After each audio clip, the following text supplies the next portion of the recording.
The Souls-like game, Lies of P. This game looks great. Another Souls-like, so you already know how it's going to play. Its character animations look great. The enemies look great. I think this has potential to be a contender for Game of the Year. Now, how does it play on a technical level?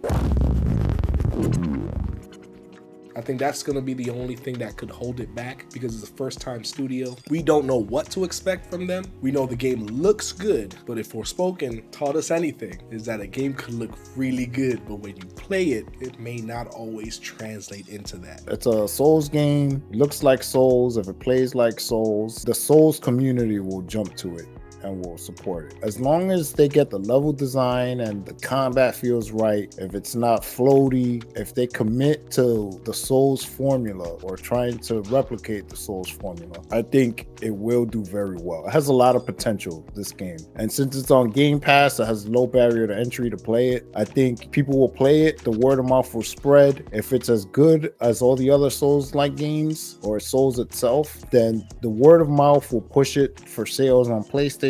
It'll push it for the people who are not subscribed to Game Pass. It'll push it on PC. The game is multi-platform.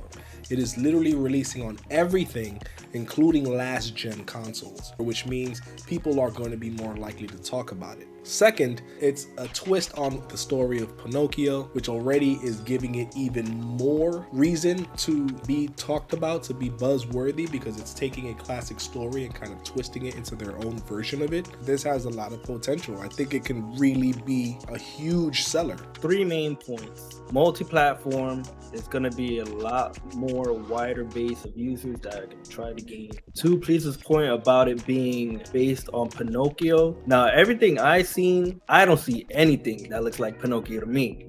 The protagonist, grown man with a little kid's face, I don't see Pinocchio there. Maybe the setting, it looks more like industrial England to me, turn of the century, steampunk. That's the only thing that I could see Pinocchio. The story though is like you're fighting Geppetto's creations. That's where the Pinocchio aspects comes from. Kind of like Mega Man, where you're fighting the robot masters that Dr. Wily messed up. I think the curiosity of how it's gonna be like Pinocchio will make people more interested, because again, I don't see Pinocchio there, but people are probably gonna be like, I want to see how this is like Pinocchio, so they'll try it. And the last point of why this might sell is because it's like a Souls-like game, and Souls games are smashes. So like the Don mentioned, people who love those type of games will more likely want to try this game. So all those 3 factors, I think that it would be high possibility of it being a sleeper hit this year.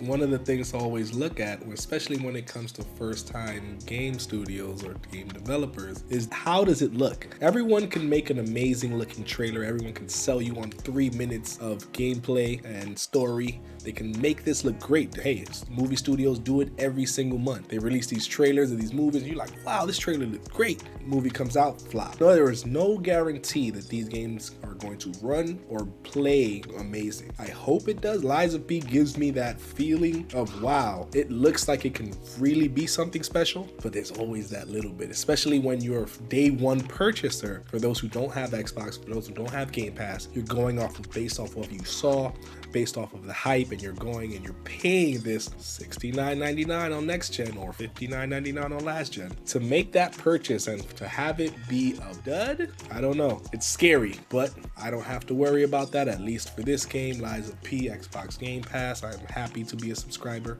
I think the Game Pass factor is what's going to make or break this game. This has a high threshold for success. It's very likely this game will succeed if, and it's a big if it's technically competent and plays as good as it looks. If you liked our content, mash that like button, and if you're new to the channel and want to see more content, hit the subscribe button. Thanks for watching.